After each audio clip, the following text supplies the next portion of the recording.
CNN Poll of the Week. A new CNN poll conducted by SSRS released this week finds that President Donald Trump's approval rating among voters stands at 45%. His disapproval rating is at 52%. This poll was taken during the first week of March, mostly before the coronavirus outbreak began to dominate the news cycle. This poll, therefore, gives us a good baseline to track how Trump's handling of the crisis is affecting how voters view him. What's the point? The way voters perceive how Trump and his administration are dealing with coronavirus could go a long way towards determining his re-election fate. And we can track that through his approval rating in the coming weeks and months. Trump's approval rating is the most important data point to look at when judging his re-election prospects. Historically, an incumbent's approval rating is highly correlated with his re-election odds. Even at this point from an election, presidents' approval ratings are predictive of whether or not they're re-elected.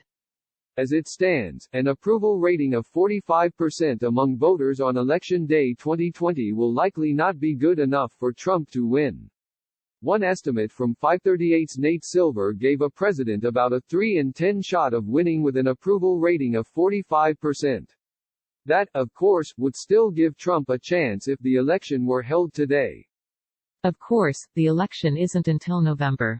The two presidents with an approval rating of 45% or less at this point in their presidencies went on to lose: Jimmy Carter, 45% in 1980, and George H.W. Bush, 39% in 1992. That, however, is likely a simplification of Trump's standing. Gerald Ford, 1976, and Barack Obama, 2012, each had approval ratings of 47% at this point. Ford lost by 2 points, while Obama won by 4 points nationally. If you were to take into account all of the presidents who have run for re-election in the polling era, Trump would project it to be about a 2 to 3 point underdog in the national popular vote. Given that Trump may benefit from an electoral college and popular vote split, it's best to think of him as about a 50-50 chance of being re-elected. Therefore, even if Trump's approval rating moves just a few points, it could make the difference. And that's something to pay attention to as the coronavirus pandemic continues. It's easy to say, nothing matters, in the era of Trump.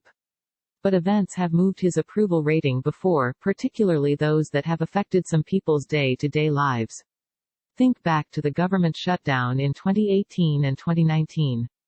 Whatever impact the coronavirus outbreak has on Trump may not be apparent for at least a couple of weeks. Trump's approval rating didn't begin to really move until weeks into the shutdown, for example. Moreover, the ultimate increase or decrease in Trump's ratings will likely take time to appear. It wasn't until right near the end of the government shutdown that Trump hit his lowest approval rating.